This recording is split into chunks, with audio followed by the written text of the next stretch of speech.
Good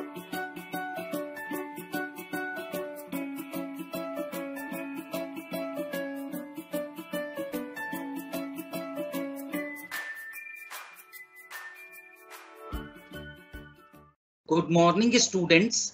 आज हम इस सेशन में जो कि 2 घंटे का है 10 बजे से 12 बजे तक यूनिट 4 कॉर्पोरेट लॉस विषय पर कवर करेंगे।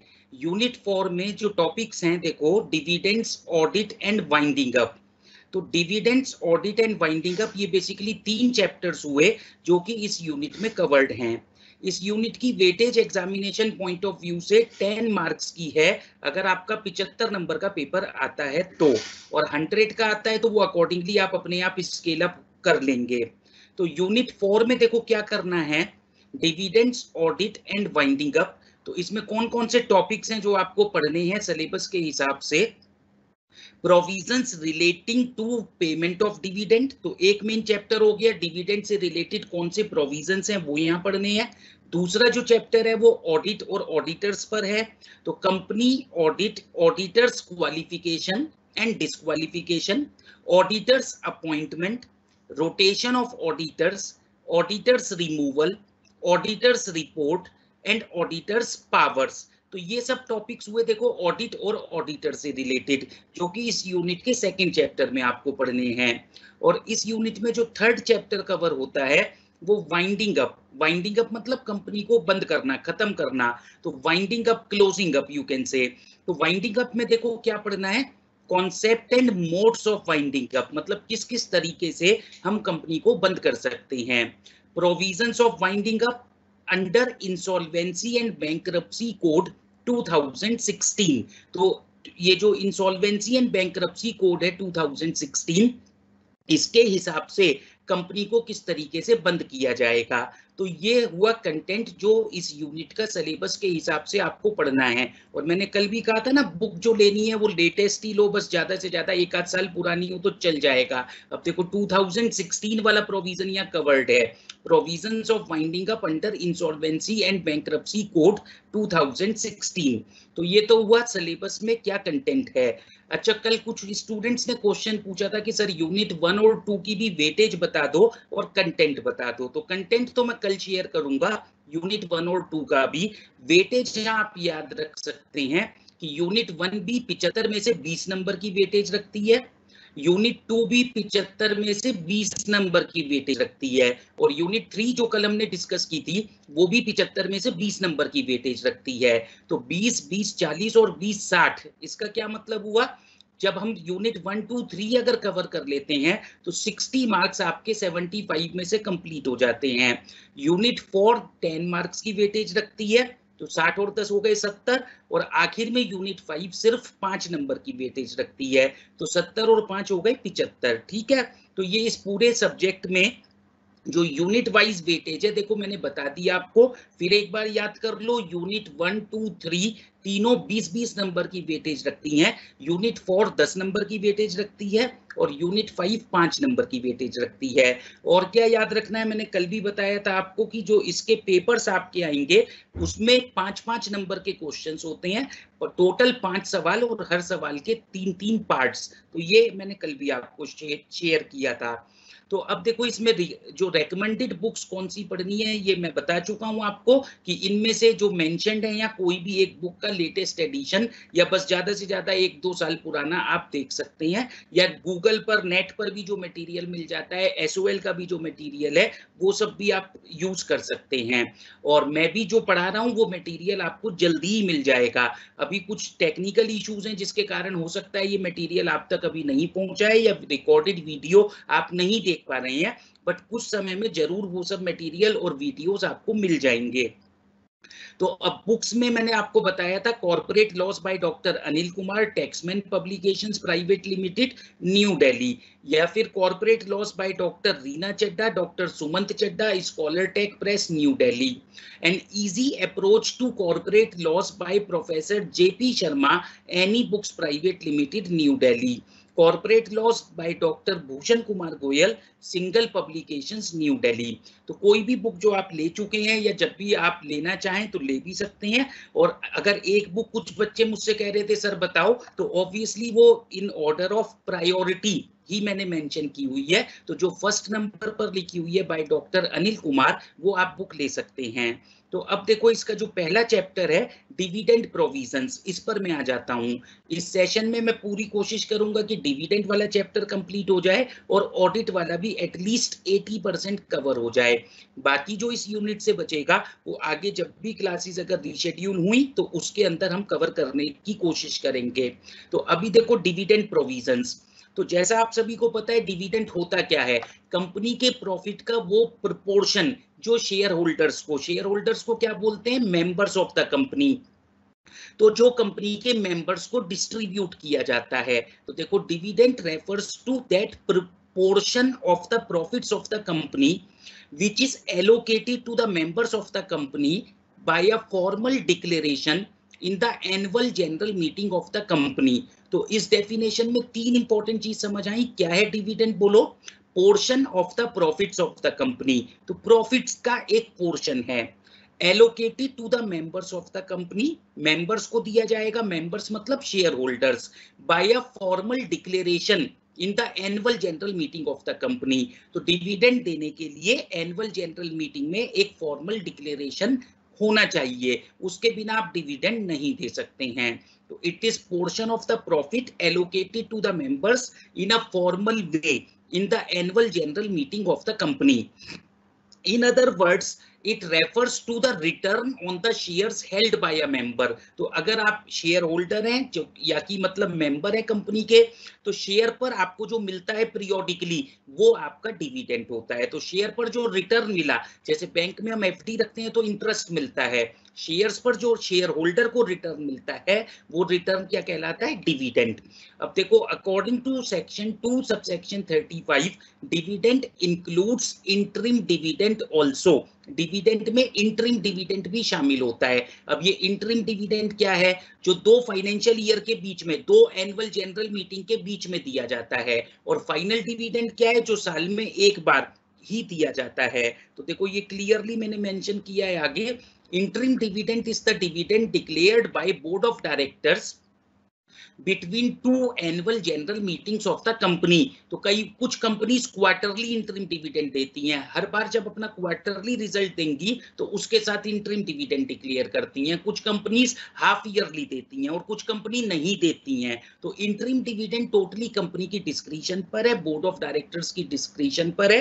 लेकिन फाइनल डिविडेंड जो है, अगर कंपनी को प्रॉफिट होगा, बोर्ड ऑफ डायरेक्टर्स प्रपोज करेंगे, शेयर होल्डर्स अप्रूव करेंगे, तो वो फाइनल डिविडेंड दिया जाएगा। Dividend implies final dividend declared at the general meeting of the company. तो जब तक कुछ नहीं लिखा हुआ है डिविडेंड से क्या मतलब होता है, फाइनल डिविडेंड। और जैसा मैंने बताया ये फाइनल डिविडेंड कब डिक्लेयर किया जाता है, at the general meeting of the company. तो अभी जो आपने डेफिनेशन पढ़ी डिविडेंड की, तो क्या समझ आया, क्या याद हुआ, dividend is the portion of the company which is allocated to the share holders or members of the company in a formal way। in a formal way मतलब by the declaration in the annual general meeting of the company। dividend includes final dividend also, interim dividend also, unless and otherwise specified। dividend से क्या मतलब होता है, final dividend. Interim dividend क्या है, तो जो दो एनुअल जनरल मीटिंग के बीच में बोर्ड ऑफ डायरेक्टर्स देते हैं कंपनी के, डिक्लेयर करते हैं, उसमें शेयर होल्डर्स के अप्रूवल की जरूरत नहीं होती है, तो वो इंटरिम डिविडेंड कहलाता है। तो ये तो हुआ डिविडेंड का कॉन्सेप्ट क्या है, बेसिक क्या है, मीनिंग क्या है। अब हम आ गए सोर्स ऑफ डिविडेंड पर। ये सोर्स ऑफ डिविडेंड डिफाइंड है सेक्शन 123 सबसेक्शन 1 में। तो कहां से हम डिविडेंड देंगे, तो जैसा नाम से ही समझ में आता है, अभी ऊपर बताया ना डिविडेंड कहां से देना है, पोर्शन ऑफ द प्रॉफिट। तो प्राइमरीली ये प्रॉफिट में से दिया जाता है, करंट ईयर के प्रॉफिट में से, या फिर अगर नहीं करंट ईयर का प्रॉफिट है तो पास्ट ईयर के प्रॉफिट में से दे सकते हो, या कुछ कंडीशंस अगर सेटिस्फाई होती हैं तो कंपनी के रिजर्व में से भी आप डिविडेंड दे सकते हो। तो देखो अब क्लियरली समझ लो सोर्स ऑफ डिविडेंड मतलब डिविडेंड के लिए पैसा कहां से आएगा। The dividend should be declared और पेड आउट ऑफ, कहां से देंगे, current years profit of the company after providing for depreciation as per schedule 2 of the Companies Act 2013। तो या तो करंट ईयर के प्रॉफिट में से देंगे और profit of the previous financial year और ईयर्स या पीछे के फाइनेंशियल ईयर्स के प्रॉफिट में से देंगे after providing for depreciation as per schedule 2 of the Companies Act 2013। तो या तो करंट ईयर के प्रॉफिट में से या प्रीवियस फाइनेंशियल ईयर और फाइनेंशियल ईयर्स के प्रॉफिट में से और आउट ऑफ बोथ, दोनों में से दे सकते हो। थोड़ा सा करंट ईयर और करंट ईयर में उतना नहीं है तो थोड़ा सा आप पुराने प्रॉफिट में से भी दे सकते हो। या फिर मनी प्रोवाइडेड बाय सेंट्रल और state government for the payment of dividends in pursuance of the guarantee given by that government। अगर किसी गवर्नमेंट ने गारंटी दे रखी है कि भाई आप इतना डिविडेंड दे दो और उस बिहाफ पर उस गारंटी के हिसाब से आप डिविडेंड दे सकते हो। तो डिविडेंड कहाँ देना है, या तो करंट ईयर के प्रॉफिट में से या पास्ट फाइनेंशियल ईयर और ईयर्स के प्रॉफिट में से या दोनों में से। दोनों से मतलब क्या है, करंट ईयर का प्रॉफिट और पास्ट फाइनेंशियल ईयर और ईयर्स का प्रॉफिट। और आखिरी बात क्या है कि guarantee given by the central और स्टेट गवर्नमेंट, तो उस गारंटी से भी आप ये डिविडेंड दे सकते हैं। अब देखो थर्ड पॉइंट यहाँ क्या आया, transfer of profits to reserves. तो अभी डिविडेंड जो देना है उससे पहले प्रॉफिट का कुछ पोर्शन जो बोर्ड ऑफ डायरेक्टर्स ठीक समझेंगे वो रिजर्व में ट्रांसफर करना जरूरी है। पहले ये कुछ परसेंटेजेस स्पेसिफाइड थी कंपनीज एक्ट 1956 में, जो पुराना कंपनीज एक्ट हुआ करता था कि अगर आपका प्रॉफिट इतने परसेंट है तो उसका इतने परसेंट डिविडेंड आप डालेंगे। लेकिन अब मैंडेटरी परसेंटेजेस स्पेसिफाइड नहीं है, लेकिन ट्रांसफर जरूर करना है। अ कंपनी में मतलब ऑप्शनल है, कितने परसेंट करोगे।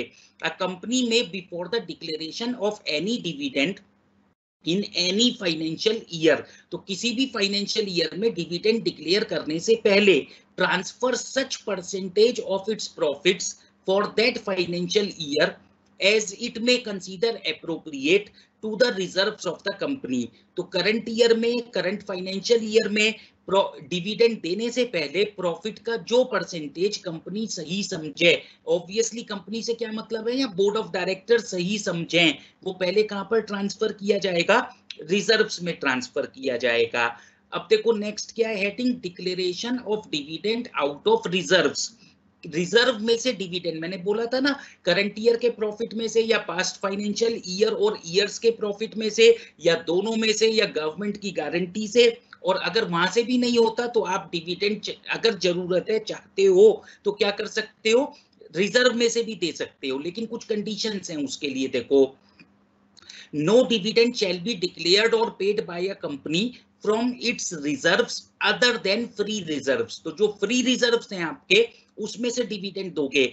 जो स्पेसिफाइड रिजर्व्स हैं जैसे, उसमें से आप डिविडेंड नहीं दोगे। जो रिजर्व किसी पर्टिकुलर पर्पस के लिए बनाए हुए हैं, उससे आप डिविडेंड नहीं दोगे। जैसे reserve for replacement of machine अगर आपने बनाया, या और कोई इसी तरह का स्पेसिफिक रिजर्व है, तो उससे आप डिविडेंड नहीं देंगे।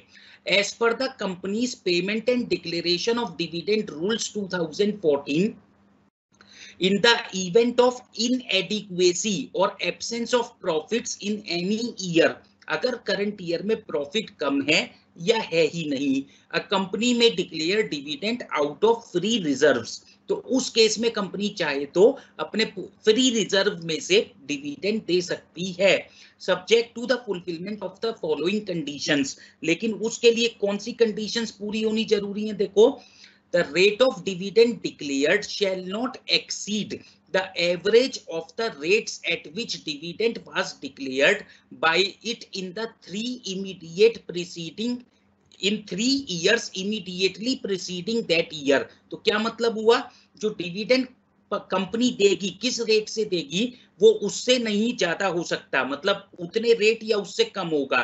कौन से रेट से कम होगा, eight the average of the rates at which dividend was declared by it in the 3 years immediately preceding that year। तो अगर अभी 2019-20 था जो करंट ईयर है इसका डिविडेंड कंपनी देना चाहती है, तो इससे पिछले 3 साल में देखोगे कि कितने कितने परसेंट का डिविडेंड दिया गया है। अगर पिछला साल मतलब 19-20 से पिछला साल 18-19, उससे पिछला 17-18, उससे पिछला 16-17, इन 3 ईयर्स में जो डिविडेंड दिया गया था, मान लो एक में 9%, एक में 10%, एक में 11%, तो एवरेज करोगे तो 10% आएगा। तो अब जो करंट ईयर में डिविडेंड देना है वो 10% से कम ही होगा। शैल नॉट एक्सीड, देखो फिर समझ लो, the rate of dividend declared shall not exceed the average of the rates at which dividend was declared by it in the 3 years immediately preceding that year।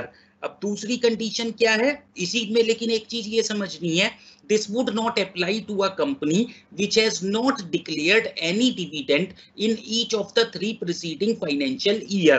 अगर किसी कंपनी ने पिछले 3 साल में डिविडेंड दिया ही नहीं है तो फिर ये रूल अप्लाई नहीं होगा, तो फिर आप एवरेज निकाल ही नहीं सकेंगे। The total amount to be drawn from such accumulated profits shall not exceed 1/10 of the sum of its paid up share capital and free reserves as appearing in the latest audited balance, in the latest audited financial statement और balance sheet you can say. तो क्या करना है, देखो जो amount हम निकालेंगे किसमें से, एक्यूमुलेटेड प्रॉफिट मतलब फ्री रिजर्व की बात हो रही है, उसमें से जो पैसा निकालेंगे वो कितना होगा, शैल नॉट एक्सीड, वो उससे कम होना चाहिए। किससे कम होना चाहिए, 1/10 of the sum of its paid up share capital and free reserve. तो कंपनी की लास्ट बैलेंस शीट जो है उसमें कितनी पेड अप शेयर कैपिटल है और कितना फ्री रिजर्व है, दोनों को जोड़ लो। अगर दोनों को जोड़कर आता है मान लो 10 करोड़, तो अब यहाँ क्या कह रहे हैं, shall not exceed 1/10 of the sum. तो अगर मैंने बोला 10 करोड़ आ रहा है तो उसका 1/10 हुआ 1 करोड़। तो मैक्सिमम कंपनी डिविडेंड कितना देगी, 1 करोड़, उससे कम ही देगी या 1 करोड़ तक देगी, उससे ज्यादा नहीं दे सकती है। तो क्लियर हो गया कि जो डिविडेंड देना है वो मैक्सिमम कितना, 1/10 of the sum of paid up share capital and free reserves. The amount so drawn shall be utilized to set off the losses incurred in the financial year in which dividend is declared before any dividend in respect of equity share is declared। तो इससे क्या मतलब है कि जो हम reserve में से पैसा निकालेंगे उससे पहले क्या करेंगे, करंट ईयर के लॉसेस को सेट ऑफ करेंगे और उसके बाद जितना पैसा बचेगा वो हम इक्विटी शेयर पर डिविडेंड में दे देंगे। The balance of reserves after such withdrawal shall not fall below 15% of its paid up share capital as appearing in the latest audited financial statement। तो क्या मतलब हुआ, अब जब ये पैसा निकाल लिया उसके बाद reserve 15% of paid up share capital से कम नहीं होना चाहिए। अगर कंपनी की पेड अप शेयर कैपिटल थी मान लीजिए कितनी, 10 करोड़, तो उसका 15% कितना होगा बोलो, 1.5 करोड़। तो रिजर्व में से जब हमने पैसा निकाल लिया, अब उसके बाद रिजर्व हमारे पास कम से कम इस एग्जांपल में 1.5 करोड़ का बचा होना चाहिए। No company shall declare dividend unless carried over previous losses and depreciation not provided in the previous year or years are set off against profit of the company for that current year। तो अगर कोई भी company current year में dividend देना चाहती है तो उसे सबसे पहले क्या करना पड़ेगा, जो प्रीवियस ईयर के लॉसेस थे, depreciation not provided, not provided मतलब प्रॉफिट की कमी के कारण जो डेप्रिसिएशन चार्ज नहीं हो पाई थी, सेट ऑफ नहीं हो पाई थी, प्रीवियस ईयर के जो लॉसेस थे उनको पहले करंट ईयर के प्रॉफिट में से सेट ऑफ करना पड़ेगा और ऑब्वियसली उसके बाद करंट ईयर का लॉस ही जनरेट हो जाएगा या प्रॉफिट बचता है तो उसमें से आप डिविडेंड दे सकते हैं। और लॉस हो गया करंट ईयर में तो फिर जैसा भी हम रिजर्व में से निकालने की बात कर रहे हैं तो उस हिसाब से भी प्रोविजंस को ध्यान में रखते हुए आप डिविडेंड दे सकते हैं। तो देखो इस पर भी कई बार अलग से 5 ही नंबर का सवाल पेपर में आ जाता है, can dividend be declared out of reserves और if yes then what are the conditions. तो आपको ढंग से ये याद करना है और वहां लिख देना है। तो फिर एक बार समझ लो, डिविडेंड जो डिक्लेयर करेंगे वो कहां से करेंगे, फ्री रिजर्व में से अगर जरूरत पड़ रही है, नहीं तो current year profit, past year, वो जो अभी हमने ऊपर पढ़ा था। रिजर्व में से करना है तो फ्री रिजर्व में से करना है। और फिर यहाँ पर क्या ध्यान रखना है कि एक तो जो रेट ऑफ डिविडेंड दोगे वो प्रीवियस 3 फाइनेंशियल ईयर्स के एवरेज रेट ऑफ डिविडेंड से कम होगा, उससे ज्यादा नहीं होगा। उसके बाद क्या था, कितना पैसा हम रिजर्व में से निकाल सकते हैं, maximum 1/10 of the paid up share capital and free reserve. तो मैक्सिमम इतने अमाउंट का पैसा हम किसमें से, फ्री रिजर्व में से निकाल सकते हैं। 1/10 ऑफ द शेयर कैपिटल, कौन सी, paid up share capital and free reserves. The amount so drawn, इसमें से पहले क्या करना पड़ेगा, अगर प्रीवियस ईयर के कुछ लॉसेस हैं तो उसको सेट ऑफ करना पड़ेगा। इसके बाद क्या होगा, जो रिजर्व हमारा बचेगा ये पैसा निकाल लेने के बाद, वो कम से कम पेड अप शेयर कैपिटल का 15% होना चाहिए, शैल नॉट फॉल बिलो, तो 15 या उससे ज्यादा होना चाहिए। और no company shall declare dividend unless, जब भी कोई कंपनी डिविडेंड देना चाहती है तो पहले उसको प्रीवियस ईयर लॉसेस को सेट ऑफ करना पड़ेगा, previous year depreciation not provided को सेट ऑफ करना पड़ेगा, किसमें से, करंट ईयर के प्रॉफिट में से। तो ये प्रोविजंस हो गए कि अगर हमें डिविडेंड देना है कहां से, रिजर्व में से, तो वो कैसे देंगे। अब देखो नेक्स्ट पॉइंट क्या है, रेकमेंडेशन ऑफ द बोर्ड। तो मैंने बताया था ना, फाइनल डिविडेंड के लिए पहले क्या होता है, बोर्ड रेकमेंड करता है, फिर शेयर होल्डर्स उसको अप्रूव करते हैं। ये भी समझना है, शेयर होल्डर्स या मेंबर्स जिसको बोलते हैं, वो कहां पर अप्रूव करते हैं, एनुअल जनरल मीटिंग में। वो डिविडेंड के रेट को बढ़ा नहीं सकते, या तो एज इट इज पास करेंगे या घटा सकते हैं। तो recommendation of the board, the directors have the power to recommend the dividend. तो रेकमेंडेशन करने की पावर किसकी है, डायरेक्टर्स की। It is at the sole discretion of the directors to recommend और not to recommend the dividend. तो dividend देना है या नहीं देना है, वो पूरा का पूरा किसकी पावर्स के अंदर आता है, डायरेक्टर्स की। The members in the annual general meeting cannot increase the rate of dividend recommended by the board of directors। तो जो बोर्ड ऑफ डायरेक्टर्स ने कहा, अगर डायरेक्टर्स कह रहे हैं हम 10% का डिविडेंड देंगे, तो शेयर होल्डर्स जो हैं, मेंबर्स जो हैं, वो इसको बढ़ा नहीं सकते। ये नहीं कह सकते नहीं जी 12% का दो। They can either approve the same और लोअर इट, या तो वो इसको सेम पर ही अप्रूव करेंगे या इसको लोअर कर देंगे। तो कई बार इस पर एक प्रैक्टिकल क्वेश्चन इस तरीके से लिख देगा कि ABC company, the directors have recommended a rate of 10% and finally share holders have approved in the annual general meeting that the rate of dividend is going to be 12% or it is to be declared at a rate of 12%. So are shareholders valid in their claim? So obviously the answer is no, because shareholders cannot increase the rate of dividend which is recommended by the board. They can either approve it as it is or they can lower it. तो अगर board ने 10% का propose किया तो share holders चाहें तो उसको 10% पर अप्रूव कर दें या फिर उसको 8% कर दें, 6% कर दें, कम कर देंगे तो कोई इशू नहीं है, वो बढ़ा नहीं सकते हैं। Declaration of final dividend at the annual general meeting. तो अभी मैंने बताया था ना शुरू में, इवन डेफिनेशन में भी बताया था कि डिविडेंड के लिए क्या करना पड़ता है, formal declaration.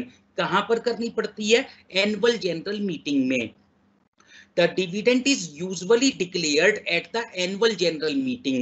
A company which could not declare dividend at an annual general meeting may declare the same at subsequent general meeting. तो usually तो dividend किस में declare होता है, annual general meeting में।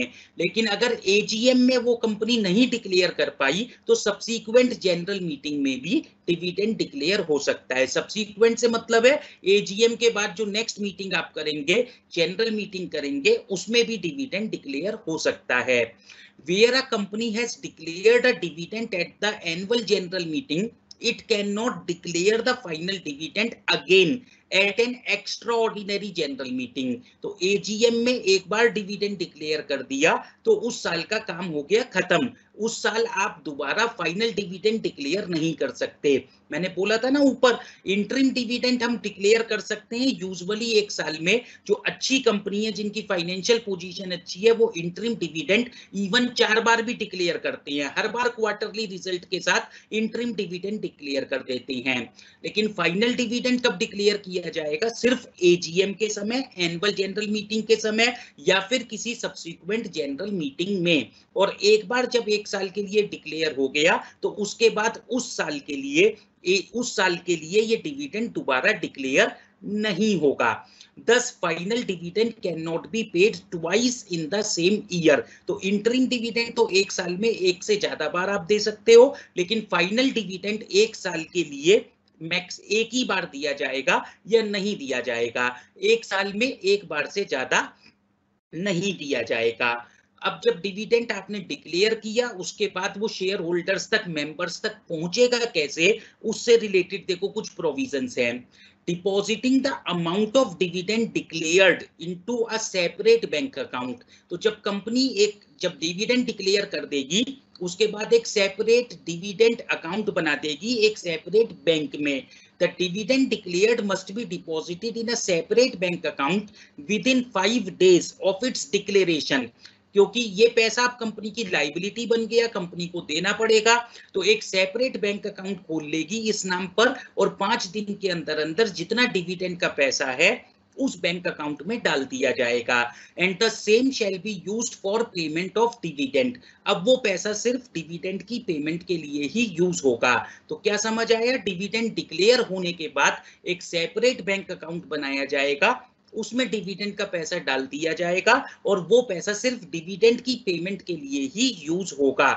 Dividend to be paid by cheque और warrant under section 123 subsection 5। तो usually आप देखेंगे dividend can only be paid in cash, ऐसा लिखा मिलेगा। तो कैश से मतलब ये नहीं है कि करेंसी नोट्स कंपनी मेरे घर में भेजेगी अगर मैं मेंबर हूं या शेयर होल्डर हूं।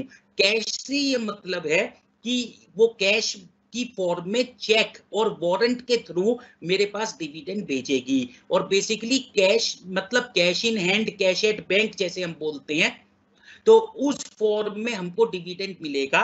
ये डिविडेंड कैश के अलावा किसी और एसेट की फॉर्म में नहीं मिलेगा।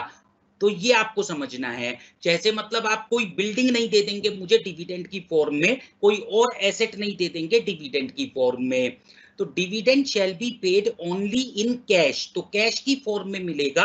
और यहाँ ये समझना है कैश में हम किसको इंक्लूड करते हैं, चेक और वारंट को, except when adjusted towards paying up unpaid amount on shares held by the members of the company. तो क्या मतलब हुआ, एक ही केस में वो मेरा डिविडेंड कैश के अलावा कहीं एडजस्ट कर सकते हैं। किसमें एडजस्ट कर सकते हैं, अगर अनपेड अमाउंट है, शेयर्स मेरे पास हैं, कुछ अमाउंट अभी अनपेड है, तो उसको सेट ऑफ कर लेंगे जितना डिविडेंड मेरे लिए ड्यू है उसमें से। अगर ऐसा कोई केस नहीं है, मैंने अपने शेयर्स पर पूरा पैसा दे रखा है, तो मुझे जितना भी डिविडेंड डिक्लेयर होगा वो चेक और वारंट से मिलेगा। और इसको हम यही बोलते हैं कि dividend is to be declared in cash, मतलब वो नॉन कैश फॉर्म में, मतलब कैश के अलावा किसी और एसेट की फॉर्म में आपको डिविडेंड नहीं मिलेगा। The dividend payable in cash may be paid either by cheque और वारंट। मैंने बताया ना कैश से क्या मतलब है कि वो मिलेगा कैश की फॉर्म में, लेकिन थ्रू चेक और वारंट मिलेगा। और इन एनी इलेक्ट्रॉनिक मोड, हो सकता है वो आज एनईएफटी करके सीधे मेरे अकाउंट में ही डाल दें, to the share holders entitled to the payment of the dividend. तो जो डिविडेंड मुझे मिलना है इलेक्ट्रॉनिक मोड से क्या मतलब है, वो डायरेक्ट ऑनलाइन मेरे अकाउंट में ट्रांसफर हो जाएगा। बट उसे भी हम यही कहेंगे कि डिविडेंड हमें किस फॉर्म में मिला है, कैश की फॉर्म में। क्योंकि नॉन कैश से क्या मतलब है, कोई और एसेट, जैसे आपको अगर स्टॉक दे दिया डिविडेंड में तो वो अलाउड नहीं है। यहाँ पर हमें जो डिविडेंड देना है वो सिर्फ कैश की फॉर्म में देना है। और कैश से क्या मतलब है, या तो आपको चेक मिलेगा या वारंट मिलेगा। और आजकल तो यूजुअली सभी लिस्टेड कंपनीज डिविडेंड सीधा आपके अकाउंट में ट्रांसफर कर देती हैं इलेक्ट्रॉनिक मोड से, जो एनईएफटी के थ्रू आपके अकाउंट में आ जाता है। तो डिविडेंड कैसे आएगा अब ये आप समझ चुके हैं। इसके बाद देखो, dividend to be paid only to the registered shareholders and beneficial owner। तो अगर मेरे पास शेयर्स तो हैं लेकिन वो मेरे नाम पर रजिस्टर्ड नहीं है तो मुझे डिविडेंड नहीं मिलेगा। डिविडेंड किसको मिलेगा, जिसका नाम कंपनी के पास as a registered share holder लिखा हुआ है या उसका जो बेनिफिशियल ओनर है। तो अब इससे क्या मतलब है, dividend is to be paid only to the registered share holder और टू हिज ऑर्डर और टू हिज बैंकर। तो अगर मैं रजिस्टर्ड शेयर होल्डर हूं तो मुझे मिलेगा, या जिसको मैं कहूंगा उसको मिल जाएगा, या फिर मेरे बैंकर को मिल जाएगा। प्राइमरीली मैं या मेरे बिहाफ पर कोई उसको कलेक्ट करेगा। Dividend shall be paid in proportion to the amounts paid up on each share. तो इससे क्या मतलब है, अगर 10 रुपए का शेयर है और मैंने पूरे 10 रुपए पे कर रखे हैं और कंपनी ने 10% डिविडेंड दिया, तो 10 रुपए के शेयर पर 10% कितना होगा, 1 रुपी। तो 1 रुपी पर शेयर मुझे डिविडेंड मिल जाएगा।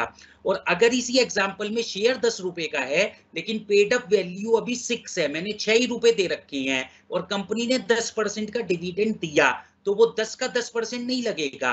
पेड अप अमाउंट कितना है, 6 रुपीज, तो 6 का 10% लगेगा।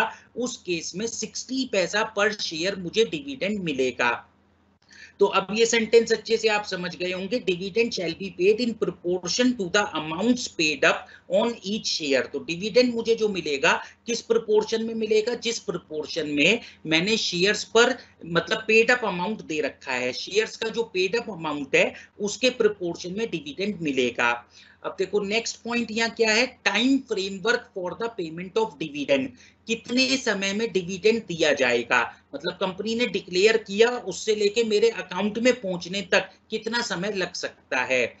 डिविडेंड अभी ऊपर बताया था ना, 5 दिन के अंदर एक डिविडेंड बैंक अकाउंट खुलेगा। देखो ये था depositing, the dividend declared must be deposited in a separate bank account with in 5 days. तो कंपनी ने डिक्लेयर किया और 5 दिन के अंदर अंदर उसे एक बैंक अकाउंट में डाल दिया, लेकिन उससे मेरा काम नहीं हुआ, मेरे अकाउंट तक नहीं पहुंचा। तो मेरे अकाउंट तक पहुंचने के लिए क्या प्रोविजन है, देखो a dividend once declared at the general meeting of the shareholders becomes a debt against the company। तो जैसे ही शेयर होल्डर्स की मीटिंग में डिविडेंड डिक्लेयर हुआ, अब वो कंपनी का डेट बन गया। And must be paid within 30 days from the date of its declaration. तो 30 दिन के अंदर अंदर वो शेयर होल्डर के अकाउंट तक पहुंचना अनिवार्य है।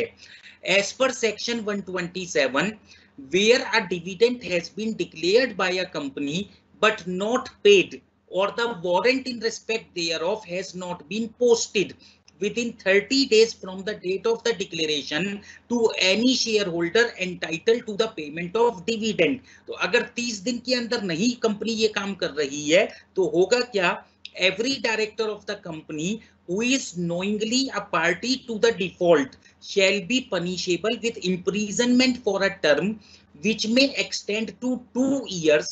तो 2 साल तक की जेल किसको, कंपनी के हर डायरेक्टर को, और with a minimum fine of 1000 rupees for every day during which such default continues. तो जितने दिन तक ये डिफॉल्ट चलेगा तो कितने का फाइन, 1000 रुपीज पर डे के हिसाब से फाइन लगेगा। किसके ऊपर, डायरेक्टर के ऊपर। तो या नहीं बल्कि दोनों भी हो सकता है, उसको जेल भी हो सकती है कितने की, 2 इयर्स तक की, और 1000 रुपए रोज का, जितने दिन लेट करेगा हर डायरेक्टर, एवरी डायरेक्टर, तो 1000 रुपए रोज का फाइन भी लगेगा। इसके साथ साथ कंपनी पे भी कुछ जुर्माना लगेगा। वो क्या है, देखो, the company shall also be liable to pay simple interest at the rate of 18% per annum during the period for which such default continues। तो अगर 3 महीने तक मेरा डिविडेंड नहीं मिला तो मुझे 18% का सिंपल इंटरेस्ट के हिसाब से कंपनी इंटरेस्ट भी पे करेगी। तो अब इसमें समझना क्या है, देखो डिविडेंड के लिए टाइम फ्रेमवर्क क्या है, 30 डेज में देना है। अगर 30 डेज में कंपनी ये नहीं दे पाती है तो क्या होगा, हर डायरेक्टर के ऊपर 2 साल तक की जेल या 1000 रुपए तक का रोज फाइन, या दोनों, बेसिकली दोनों भी हैं। तो ये आपको समझना है। इसके साथ साथ कंपनी के ऊपर जो लाइबिलिटी है वो क्या है, जितने टाइम डिले करके मेरा डिविडेंड दिया जाएगा उस पर 18% सिंपल इंटरेस्ट के हिसाब से कंपनी को पैसा देना पड़ेगा, ब्याज का, इंटरेस्ट का। लेकिन 30 दिन में अगर डिविडेंड नहीं मिला तो इन केसेस में जो अब हम डिस्कस करेंगे तो ये लाइबिलिटी अराइज नहीं होगी। मतलब इन एक्सेप्शनल सिचुएशंस में डिविडेंड लेट भी हो गया तो कोई प्रॉब्लम नहीं है। तो ये सब कुछ एक्सेप्शनल केसेस की अब बात होगी। In the following cases there would not be any punishment for the default। तो अगर डिफॉल्ट होता है इन केसेस में तो कोई पनिशमेंट नहीं होगी। अब ये केसेस क्या है, देखो, where the dividend could not be paid by reason of the operation of the law। तो कोई ऐसा लॉ ऑपरेट हो गया जिसके कारण अब कंपनी डिविडेंड नहीं दे पा रही है। where a shareholder has given directions to the company regarding the payment of dividend and it is not possible to comply with those directions। shareholders ने कोई ऐसी directions दे दी जो कि अभी कंपनी पूरा नहीं कर पा रही है। where there is a dispute regarding the right to receive the dividend। तो dispute से क्या मतलब है, एक्चुअली रियल ओनर कौन है, रियल शेयर होल्डर कौन है, अगर ये नहीं समझ में आ रहा है तो उसका डिविडेंड कंपनी अभी रोक कर रखेगी। where the dividend has been lawfully adjusted by the company against any sum due to it from the shareholder। तो अभी ऊपर समझाया था ना कि अगर मेरी अनपेड अमाउंट है कॉल्स पर तो कंपनी उसमें ये डिविडेंड एडजस्ट कर सकती है, या कोई और अमाउंट अगर मुझसे ड्यू है तो वहां पर भी ये जैसे कह रहा है कि लॉफुली जहां एडजस्ट किया जा सकता है तो कर सकती है। Where for any other reason the failure to pay the dividend or post the warrant within the period aforesaid was not due to any default on the part of the company। तो company की कोई गलती नहीं है, लेकिन किसी और कारण से एक्सेप्शनल सिचुएशन, अब जैसे कोविड-19 का टाइम है तो कंपनी ने अगर डिक्लेयर भी कर रखा है और 30 दिन में हमें नहीं भी मिला तो कोई प्रॉब्लम नहीं है, ठीक है। तो अब ये वो केसेस थे, तो 30 दिन में मिलना है, नहीं तो डायरेक्टर को 2 साल की जेल एंड 1000 रुपीज पर डे के हिसाब से फाइन, ये अभी सब पढ़ा था देखो। इसके साथ साथ कंपनी को 18% सिंपल इंटरेस्ट देना पड़ेगा, लेकिन इन केसेस में ये रूल नहीं लगेगा। कौन से केसेस हैं, देखो, कंपनी अगर डिविडेंड नहीं दे पाई है किसी लॉ के कारण, या फिर शेयर होल्डर्स ने कुछ ऐसी डायरेक्शंस दे दी हैं जिनको पूरा करना मुश्किल है, या फिर डिस्प्यूट है कि एक्चुअली शेयर होल्डर कौन है, या फिर डिविडेंड जो लॉफुली कंपनी ने एडजस्ट कर लिया है किसी मेरे क्लेम के साथ, और या फिर एक और कंडीशन क्या है, देखो, फेलियर टू पे डिविडेंड है कोई ऐसे कारण से जो कंपनी के हाथ में नहीं था, जो कंपनी का डिफॉल्ट हम नहीं कह सकते हैं। तो इन सब चीजों को आपको ध्यान रखना है। तो ये तो हो गया फ्रेमवर्क, कितने समय में कंपनी डिविडेंड दे सकती है। तो अब हम बात कर रहे हैं, देखो, रिवोकेशन ऑफ डिविडेंड डिक्लेयर्ड। एक बार जब कंपनी ने डिविडेंड डिक्लेयर कर दिया, इस पर भी कई बार पेपर में पूछता है, can the dividend declared be revoked. तो वहां पर इतना ही लिखना है जितना आप देखो मैं आपको समझा रहा हूं कि कंपनी ने डिविडेंड डिक्लेयर कर दिया, उसकी लायबिलिटी बन गई। नॉर्मल केसेस में वो डिविडेंड रिवोक मतलब वापस नहीं किया जा सकता, कि अब कंपनी कह दे मैं डिविडेंड नहीं दूंगी, लेकिन कुछ एक्सेप्शनल केसेस में रिवोक किया जा सकता है। तो वही यहाँ पर पढ़ना है। Declaration of dividend by the company in a general meeting is a debt payable by the company to the shareholders. Ordinarily declared dividend cannot be revoked। तो एक बार डिविडेंड डिक्लेयर कर दिया तो उसको रिवोक नहीं किया जा सकता। However, in the following cases, dividend including interim dividend may be revoked with the approval of the shareholders। तो इन केसेस में डिविडेंड हम वापस कर सकते हैं, रिवोक कर सकते हैं, लेकिन उसके लिए भी शेयर होल्डर्स का अप्रूवल जरूरी है। अब ये कंडीशंस क्या है, देखो, where a dividend has been illegally declared. Illegally declared मतलब अगर कहीं कोई प्रोविजन फॉलो नहीं किया था और इलीगली डिक्लेयर कर दिया था, या कुछ और फ्रॉडुलेंट एक्टिविटी है वहां पर। Where there is intervention of extraordinary events, वही जैसे मैं अभी कोविड-19 का एग्जांपल ले रहा था, after the declaration of dividend, for example, और सिंपल सिचुएशंस भी हैं, देखो, massive fire destroying the companies property और आउटब्रेक ऑफ वॉर और imposition of heavy tax or other causes significantly diminishing the assets of the company। तो dividend declare होने के बाद अगर ये सिचुएशन हुई कि फायर हो जाती है या डिस्ट्रॉइंग द कंपनीज प्रॉपर्टी, या फिर कोई वॉर हो जाती है, हैवी टैक्सेस गवर्नमेंट लगा देती है जिससे कि कंपनी के एसेट सिग्निफिकेंटली रिड्यूस हो जाते हैं, तो डिक्लेयर डिविडेंड को रिवोक किया जा सकता है। तो अब समझ आ गया रिवोकेशन ऑफ डिविडेंड डिक्लेयर्ड से क्या मतलब है। Once the dividend is declared, it cannot be revoked. However, in exceptional situations, it can be revoked, or it can be revoked when it was illegally declared। तो अब इसके बाद देखो next क्या है, जब डिविडेंड डिक्लेयर कर दिया कंपनी ने, ट्रांसफर कर दिया डिविडेंड बैंक अकाउंट तक, तो 30 दिन के अंदर अंदर मुझे मिल गया। अगर नहीं मिला तो क्या है, देखो, अगर मैं लेने नहीं गया मतलब अनक्लेम्ड डिविडेंड, डिविडेंड वारंट तो आया था लेकिन उसको मैंने बैंक में जमा ही नहीं किया, वो वारंट रास्ते में ही कहीं खो गया, मेरे पास तक नहीं आया, तो उस केस में क्या होगा?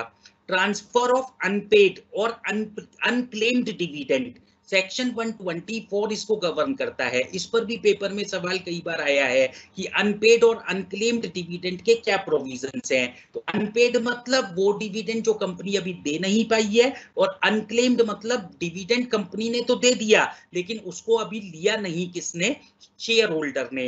तो उसके बहुत सारे कारण हो सकते हैं कि शेयर होल्डर की डेथ ही हो गई है, तो वो अब चेक आया भी तो कब जमा करेगा, कैसे जमा करेगा? तो वो अनक्लेम्ड डिविडेंड का पार्ट हुआ। देखो, where after the declaration of dividend it has not been paid और क्लेम्ड विद इन 30 डेज। तो 30 डेज की लिमिट बताई थी, अगर वो नहीं किया गया या क्लेम नहीं किया गया 30 दिन के अंदर अंदर, तो होगा क्या? Declaration to any share holder entitle to the payment of dividend. तो 30 दिन के अंदर अगर वो पे नहीं हुआ या क्लेम नहीं किया तो होगा क्या? The company shall within 7 days from the date of expiry of the said period of 30 days, तो 30 दिन के 7 दिन बाद, मतलब 7 दिन और कंपनी रुकेगी, transfer the total amount of dividend which remains unpaid or unclaimed to a special account called the unpaid dividend account।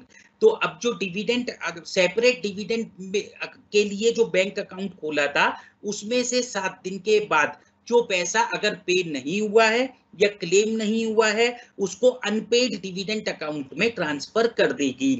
For this purpose the company has to open unpaid dividend account in any scheduled bank. तो पहले तो एक dividend account खोला था ना, अब क्या account खुलेगा? अनपेड डिविडेंड अकाउंट, और उस अकाउंट में ये पैसा ट्रांसफर कर देगी। कौन सा? जो अभी पे नहीं किया गया या अभी क्लेम नहीं किया गया। In case of delay, the company would have to pay interest at the rate of 12% per annum। अगर कंपनी के पार्ट पर डिले है तो कंपनी को 12% पर एनम का रेट ऑफ इंटरेस्ट देना पड़ेगा। Any person claiming to be entitled to any money transferred as above to the unpaid dividend account may apply to the company for payment of the money claimed। तो अब मैं मतलब मुझे dividend warrant मिला था लेकिन मैंने अभी उसको क्लेम नहीं किया और 30 दिन के बाद 7 दिन और हो गए, वो पैसा मेरा कंपनी कहां ट्रांसफर कर देगी? अनपेड डिविडेंड अकाउंट में। अब मैं अगर चाहता हूं कि वो पैसा मुझे क्लेम करना है तो उसके लिए क्या करूंगा? एक स्पेसिफाइड प्रोसीजर मुझे फॉलो करना पड़ेगा। Any money transfer to the unpaid dividend account of a company which remains unpaid or unclaimed for a period of 7 years from the date of such transfer। तो देखो 30 दिन में देना है, नहीं तो 7 दिन के अंदर उसके बाद कहां ट्रांसफर करना है? अनपेड डिविडेंड अकाउंट में। अब अनपेड डिविडेंड अकाउंट में ये कितने साल तक पड़ा रहेगा? 7 साल तक पड़ा रहेगा, कि 7 साल तक कोई अपना पैसा मांगने आ सकता है। तो unpaid dividend account of a company which remains unpaid और unclaimed for a period of 7 years from the date of such transfer. तो 7 साल तक भी अगर वो क्लेम नहीं किया गया तो अब क्या करेगी company? shall be transferred by the company along with interest accrued if any thereon to the investor education and protection fund। तो एक फंड में ट्रांसफर कर देगी कितना पैसा? जो अनपेड था या अनक्लेम्ड था, किसमें? अनपेड डिविडेंड अकाउंट में। अगर उसका कुछ इंटरेस्ट भी इकट्ठा हो रखा है तो वो भी 7 साल के बाद कहां पर ट्रांसफर कर देगी? Investor education and protection fund में। all the shares in respect of which dividend has not been paid और क्लेम्ड। अब जिन शेयर्स पर डिविडेंड ही कोई लेने नहीं आ रहा है तो इसका क्या मतलब हुआ? वो पर्सन ही नहीं एग्जिस्ट करता है या उसको समझ नहीं आ रहा है कि मेरा क्लेम है यहाँ पर, तो उसके शेयर्स को भी all the shares in respect of which dividend has not been paid or claimed for 7 consecutive years or more shall be transferred by the company in the name of investor education and protection fund along with a statement containing such details as may be prescribed। तो 7 साल में भी नहीं मांगा गया तो dividend भी उसका अनपेड और अनक्लेम्ड, और उसके साथ साथ उसके शेयर्स भी investor education and protection fund में डाल दिए जाएंगे। अब 7 साल बाद अगर कोई मांगने आता है तो उसको वहीं से पैसा दिया जाएगा। any claimant of shares transferred above shall be entitled to claim the transfer of shares from the fund in accordance with such procedure and on submission of such documents as may be prescribed। तो उसको वहीं से उसके shares निकाल कर दिए जाएंगे अगर वो स्पेसिफाइड प्रोसीजर फॉलो करेगा। कितने? 7 साल के बाद। अब यहाँ समझना क्या है, if a company fails to comply with any of the requirements of section 124, अगर ये जो अभी प्रोविजंस हमने डिस्कस किए, कंपनी अगर इसमें कोई गलती कर बैठी, पूरे नहीं कर पाई, तो होगा क्या? The company shall be punishable with a minimum fine of rupees 5 lakh which may extend to 25 lakhs। Company पे 5 से 25 लाख तक का फाइन लग सकता है। Every officer of the company who is in default shall be punishable with minimum fine of 1 lakh but which may extend to 5 lakh। तो क्या समझ आया? कंपनी पे 5 से 25 लाख का और ऑफिसर ऑफ द कंपनी पर जिसकी गलती है 1 से 5 लाख रुपए तक का फाइन लग सकता है। तो अभी देखो हमने कौन सा हेडिंग कवर किया था? अनपेड और अनक्लेम्ड डिविडेंड। तो इससे रिलेटेड जल्दी से फिर एक बार समझ लो कि डिविडेंड डिक्लेयर करने के 30 दिन के भीतर भीतर कंपनी को डिविडेंड पे करना है। अगर नहीं पे कर पाई या नहीं क्लेम हुआ तो जो डिविडेंड बैंक अकाउंट बनाया था उसमें से पैसा ट्रांसफर होगा अगले 7 दिन में। कौन से अकाउंट में? अनपेड डिविडेंड अकाउंट में। वहां पर ये पैसा पड़ा रहेगा। अगर कुछ इंटरेस्ट भी इकट्ठा हुआ है वो भी वहां चला जाएगा। वहां पर ये पैसा पड़ा रहेगा अगले 7 साल तक। 7 साल के बाद ये पैसा कहां ट्रांसफर हो जाएगा? Investor education and protection fund में। और जिन शेयर्स पर डिविडेंड क्लेम नहीं हुआ था या पे नहीं हुआ था वो शेयर्स भी 7 साल के बाद कहां चले जाएंगे? Investor education and protection fund में। अब 7 साल के बाद अगर कोई आता है अपना पैसा लेने तो उसके शेयर्स वापस वहां investor education and protection fund से ही दिए जाएंगे। अगर यहाँ कुछ डिफॉल्ट हुआ, कंपनी ने ये प्रोविजंस नहीं माने, तो कंपनी के ऊपर कितनी लाइबिलिटी? 5 लाख से 25 लाख रुपीस की। और ऑफिसर्स के ऊपर कितनी लाइबिलिटी? 1 लाख से 5 लाख रुपीस तक की। तो देखो ये लास्ट टॉपिक इस चैप्टर में बचा है, investor education and protection fund. तो अभी हम फर्स्ट चैप्टर की बात कर रहे हैं, डिविडेंड की। तो अब मैं 5 मिनट के एक ब्रेक के लिए जाता हूं और उस ब्रेक के बाद इस टॉपिक को हम आगे बढ़ाएंगे। तो इस 5 मिनट के दौरान अभी तक आपने जो क्वेश्चंस लिखे हैं उसको मैं देखता हूं और उसके बाद जब हम लाइव होंगे उन क्वेश्चंस के आंसर लेंगे। तो आप अपने क्वेश्चंस और फीडबैक लिखते रहें, उस पर जो मेरा रिस्पॉन्स होगा वो मैं ब्रेक के बाद दूंगा। और यहीं से हम स्टार्ट करेंगे investor education and protection fund which is governed under section 125 of the companies act. तो देखो पहले क्वेश्चंस लेता हूं मैं जो सभी के लिए इंपॉर्टेंट दिखाई दे रहे हैं मुझे। One question is about transfer of unpaired dividend account. तो अनपेड डिविडेंड अकाउंट जैसा मैंने आपको बताया है कि इन पहले 30 डेज में company suppose to transfer the money to the shareholders, or if in the 30 days the dividend is not paid or not claimed, then within next 7 days it has to be transferred to unpaid dividend account. तो अगले 7 दिन के अंदर इसको unpaid dividend account में transfer करना है और वहां पर ये 7 साल तक पड़ा रहेगा। तो 90 डेज करके मैंने यहाँ कुछ नहीं बताया। इसके बाद देखो और इंटरिम डिविडेंड मैंने बताया था। What is interim dividend? The dividend which is declared between 2 annual general meeting. तो यूजुअली कंपनीज क्वार्टरली या half yearly dividend interim dividend के फॉर्म में देती रहती हैं। स्टूडेंट्स ने अच्छी फीडबैक लिखी है, उसके लिए मैं थैंकफुल हूं। उससे पता चल रहा है कि सेशन काफी मीनिंगफुल है। एक सजेशन भी कहीं कुछ मुझे मिली है, देखो अभी मैं सब चीजों को कवर करूंगा। इसके साथ 7 इयर्स के बाद ऑब्वियसली कोई क्लेम करता है तो उसको उसके शेयर्स और इवन अनपेड अनक्लेम्ड डिविडेंड भी मिलेगा, तो इसमें भी कोई इशू नहीं है।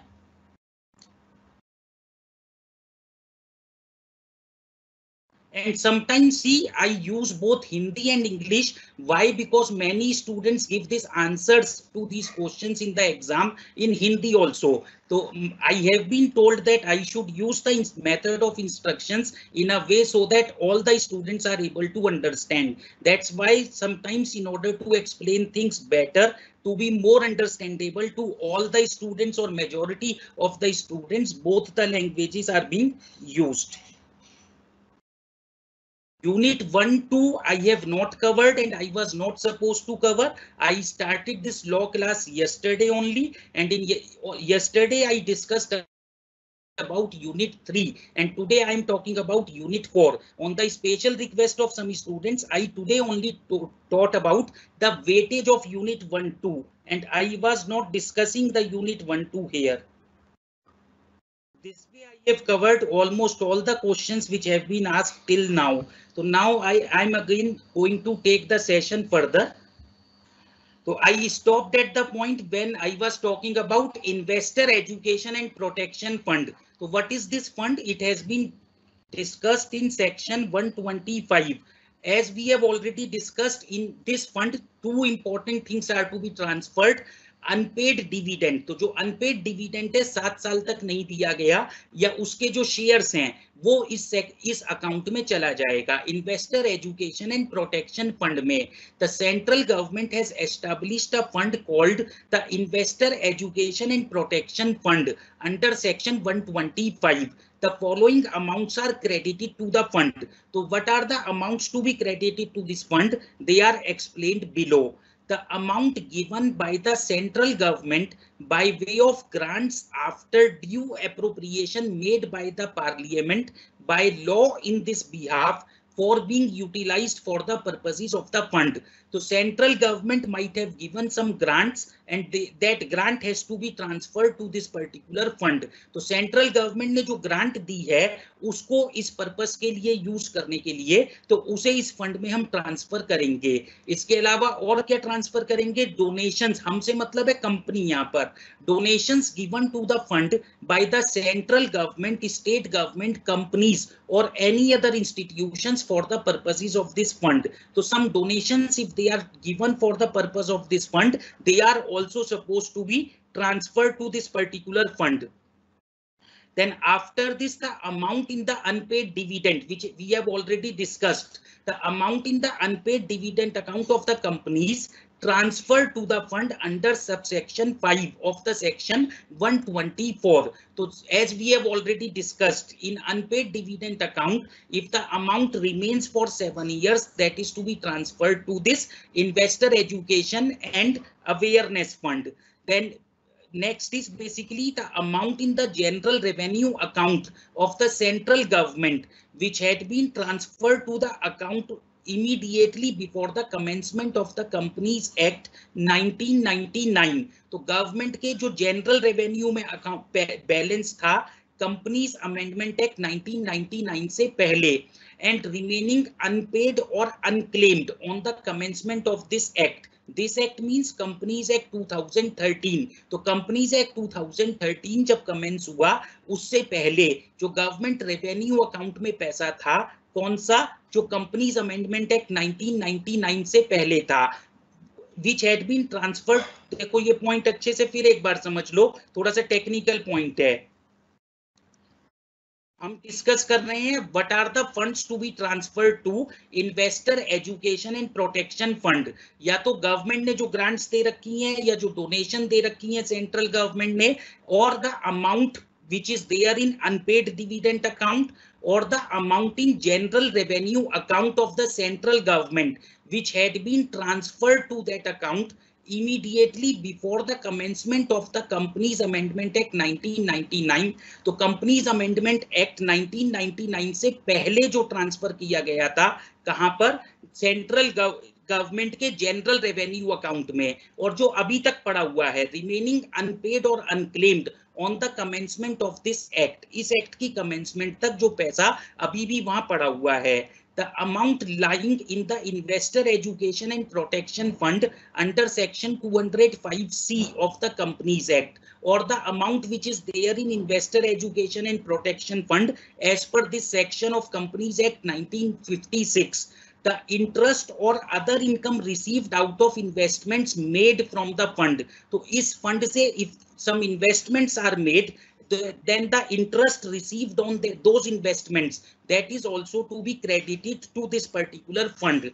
The amount received through disposal of securities allotted in the fictitious names under section 38. तो section 38 में अगर कुछ आपने पैसा डाला हुआ है वो कौन सा पैसा है, देखो, disposal of securities allotted in fictitious names. तो जो फिक्टिशियस नेम्स पर शेयर्स खरीद रखे थे उनको अगर जब बेचा जाएगा तो उस जिसका कोई एक्चुअल ओनर नहीं है, रियल ओनर नहीं है, तो वो पैसा अब कहाँ ट्रांसफर किया जाएगा, investor education and protection fund. The application money received by companies for the allotment of any securities and due for refund which has remained unclaimed and unpaid for a period of 7 years from the date it became due for payment। तो क्या मतलब हुआ, share application money company ने जो इकट्ठी की हुई थी और अलॉटमेंट ऑफ एनी सिक्योरिटीज और वो अभी वापस नहीं की, which has remained unclaimed or unpaid, either that money has not been claimed or not yet paid for 7 years from the date it became due for payment। तो जिस दिन वो वापस करना था उसके बाद अगर 7 दिन रह गए, 7 साल तक वो पैसा नहीं दिया गया, कौन सा, जैसे एक्सिस एप्लीकेशन मनी आपने दे रखी है तो वो कंपनी ने अगर 7 साल तक वापस नहीं की तो वो ट्रांसफर हो जाएगी, या 7 साल तक क्लेम नहीं की गई तो वो कहां ट्रांसफर हो जाएगी, investor education and protection fund में। द अमाउंट रिमेनिंग अनपेड और account on account of matured deposits or debentures with companies and interest accrued on that। So if some amount is there which is unpaid on account of matured deposits or debentures, तो जो deposits या debentures company के mature हो चुके हैं मतलब due for payment हैं, लेकिन अगर वो पैसा अभी unpaid है, कंपनी ने नहीं दिया, तो वो भी इसी तरह ट्रांसफर हो जाएगा। कहां पर, investor education and protection fund में। Redemption amount of preference shares remaining unpaid और अनक्लेम्ड फॉर 7 और मोर ईयर्स। तो प्रेफरेंस शेयर्स का अगर रिडेम्पशन अमाउंट था वो अनपेड है और अनक्लेम्ड है 7 ईयर्स तक, तो वो भी इसी फंड में ट्रांसफर हो जाएगा। Any other amount as may be prescribe, तो और भी कोई अगर गवर्नमेंट ने बोला कि ये वाला अमाउंट ट्रांसफर होना है इस फंड में तो वो हो जाएगा। तो बेसिकली 4-5 पॉइंट्स आप यहाँ ध्यान से याद कर लें। The amount remaining in the unpaid dividend account, the amount remaining and the shares on account of those unpaid dividend, and the amount which is there due for redemption in case of preference share and in case of matured deposits and you say debentures। 7 years तक अगर वो unpaid है या unclaimed है तो वो इस fund में ट्रांसफर हो जाएगा। कुछ और टेक्निकल पॉइंट्स थे उन्हें भी ठीक से ध्यान रखना, लेकिन कुछ इंपॉर्टेंट पॉइंट्स जो इजीली आप याद कर सकते हैं उनको यहाँ याद कर लेना।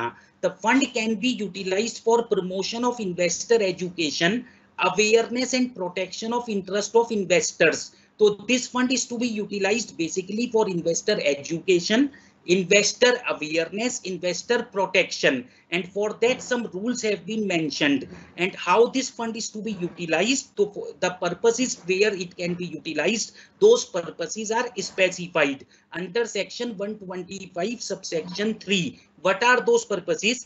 The refund in respect of unclaimed dividends, matured deposits, matured debentures, the application money due for refund and interest thereon। तो ये भी ऊपर डिस्कस किया था ना कि जो हमने क्या किया था, अनक्लेम्ड डिविडेंड यहाँ ट्रांसफर किया हुआ है, मैच्योर डिपॉजिट्स ट्रांसफर किया हुआ है, मैच्योर डिबेंचर्स ट्रांसफर किया हुआ है, एप्लीकेशन मनी ड्यू ट्रांसफर कर रखी है जो 7 साल तक पेमेंट नहीं हुई थी। तो अब जब उसको कोई मांगने आ गया, if somebody has come to claim that money, तो we will have to refund that money out of this particular fund only। Promotion of investor education, awareness and protection. तो इन्वेस्टर एजुकेशन, अवेयरनेस और protection के लिए for conducting various activities the amount of money can be utilized from this particular fund। Then distribution of any disgorged amount among eligible and identifiable applicants for shares or debentures, shareholders, debenture holders or depositors who have suffered losses due to wrong actions by any person in accordance with the orders made by court which has ordered disgorgement। So what does it mean? Disgorgement means some remedy which you are giving for the purpose of you say for the purpose of minimizing the loss of a person who has suffered a loss because of fraud, because of wrongdoing of somebody. तो डिसजॉर्जमेंट से क्या मतलब है, किसी के कारण मुझे जो लॉस हुआ, अब वो किसी ने फ्रॉड किया, मेरे शेयर्स मुझे गलत दे दिए, तो उस केस में क्या होगा, कोर्ट अगर ऑर्डर करेगा डिसजॉर्जमेंट का, तो डिसजॉर्जमेंट का मतलब जिसको लॉस हुआ है, जिसने लॉस सफर किया है, उसको अब कुछ पैसा दिया जाएगा।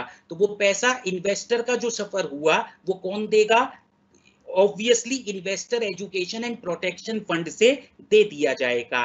Reimbursement of legal expenses incurred in pursuing class action suits. तो क्लास एक्शन सूट्स होते हैं, देखो जब एक आदमी इकट्ठा होकर, एक member on behalf of many members has filed a suit under section 37 and section 245 by members, debenture holders or depositors as may be sanctioned by the tribunal. So if the tribunal has sanctioned reimbursement of legal expenses for any class action suits, so then in that particular case those expenses are also to be met from this particular fund. Any other purpose incidental thereto, if there is any other purpose which is specifically related to investor education and protection, तो then for that purpose also this particular fund is to be utilized. So how this fund is going to be utilized, for what purpose this is going to be utilized? So it can be utilized for the purpose of, you say, payment of unclaimed dividend, mature deposits, mature debenture, application money, due interest thereon. So these are the amounts from where this particular fund was created, जिन amounts से transfer करके ये fund बनाया गया था। अगर money 7 साल तक इनमें पड़ी रही थी, लेकिन उसके बाद अगर कोई क्लेमेंट आता है तो 7 साल बाद इनका पैसा इसी फंड से दिया जाएगा।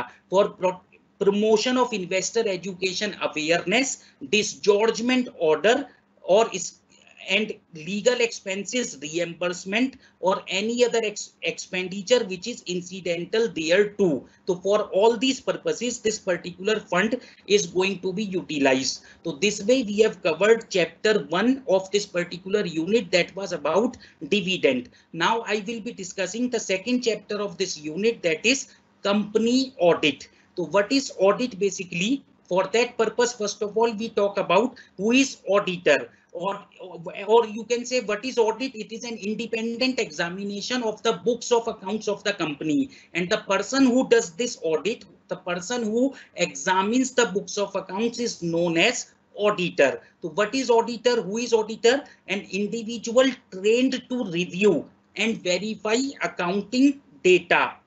So any person who is trained means he must be having some specific training, and training of what?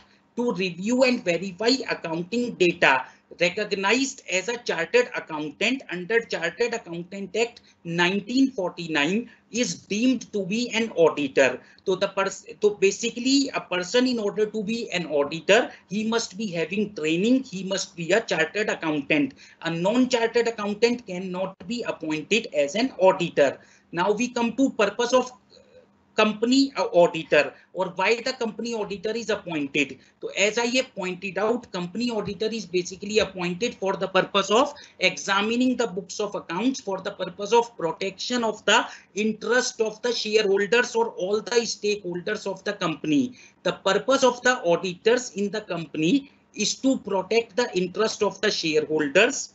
The auditor is obligated by law to examine the accounts maintained by the directors and inform them of the true financial position of the company. So what is the role or purpose of the auditor? Auditors are supposed to ensure that the financial statements represent the true and fair view of the financial position of the company. Auditor gives his independent opinion to the owners or shareholders of the company to protect and keep the company in a safe financial condition. तो auditor is suppose to give his independent opinion. किसको देना ये independent opinion? Owners and share holders of the company. Why? to protect and keep the company in a safe financial condition. So the purpose of audit is to ensure that the company is in a safe financial condition, and for that purpose an auditor gives his independent opinion on the financial statements of the company. And the purpose of audit is obviously to protect the interest of shareholders primarily and all the stakeholders of the business. Now, as I have already told, a person in order to be an auditor must be a chartered accountant. And the qualification of auditors, the qualifications of auditors are specified as per section 141 subsection 1 and 2 of Companies Act 2013. Only a chartered accountant individuals means like you and me. If I am a chartered accountant, then I can be appointed as an auditor. And in addition to individual, a firm where majority of the partners practicing in India are chartered accountants. So if you have a firm in which majority of the partners are chartered accountant, then that firm can also be appointed as auditor of a company. So for appointment of auditor, either an individual or a firm can be appointed as an auditor. But for appointment of a firm, what is important? Majority of the partners of the firm must be chartered accountant. So can be appointed as auditor of any company, whether public or private, where a firm including a limited liability partnership. So you all know what is LLP, limited liability partnership. It is a partnership firm which is registered under, you can say, Companies Act. It functions just like a company. So where a firm including a limited liability partnership is appointed as an auditor of a company, only the partners who are chartered accountant shall be authorized to act and sign on behalf of the firm. So in that particular case, only the chartered accountants of that particular firm are authorized to act and sign on behalf of the firm. So this is important. So what is the qualification of auditor? He must be a chartered accountant. Only an individual can be appointed as an auditor. And another important thing is, if you want to appoint a firm or limited liability partnership as an auditor of a particular company, in that case majority of the partners of that particular firm must be chartered accountant. So this is about the qualification of auditor. Now we come to disqualifications of auditors. What are the disqualifications? In what cases and a chartered accountant even cannot be appointed as an auditor of the company? So these are the disqualifications, and these disqualifications have been mentioned under section 141 subsection 3. So these are the disqualifications. The disqualification says a body corporate except LLP. So what does it mean? A body corporate except LLP. Body corporate means company. So it means a company cannot be appointed as an auditor of another company, but a LLP can be appointed as an auditor of a company. So limited liability partnership or the partnership firm or the individual can be appointed as an auditor. A company cannot be appointed as an auditor of another company. And who are other disqualified people? That is an officer or employee of the company. So if you are an officer or employee of a company, then definitely you cannot be appointed as an auditor of that particular company. So an officer or employee of a company, a person who is partner or who is in the employment of an officer or employee of the company. So if a person is partner with or in the employment of an officer or employee of the company, so he cannot be appointed as an auditor of that particular company. A person who himself or his partner is holding any security or interest in the company or any company which is its holding subsidiary or associate. So it means if a person is holding any security in or interest in a company or its subsidiary or its associate or its holding, then he cannot be appointed as an auditor. A person whose relative is holding security or interest in the company of the face value exceeding 1 lakh. तो अभी ऊपर क्या कहा था, अगर उसका अपना interest है अगर इस पॉइंट में क्या कह रहे हैं, उसके रिलेटिव का इंटरेस्ट है, रिलेटिव के इंटरेस्ट के लिए the limit has been mentioned of rupees 1 lakh.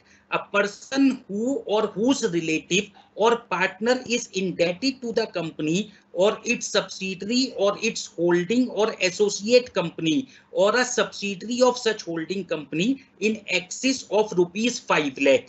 So if a person has dues to a company or his relative has dues to a company of rupees 5 lakh or more in excess of rupees 5 lakh, then definitely he cannot be appointed as an auditor of a company.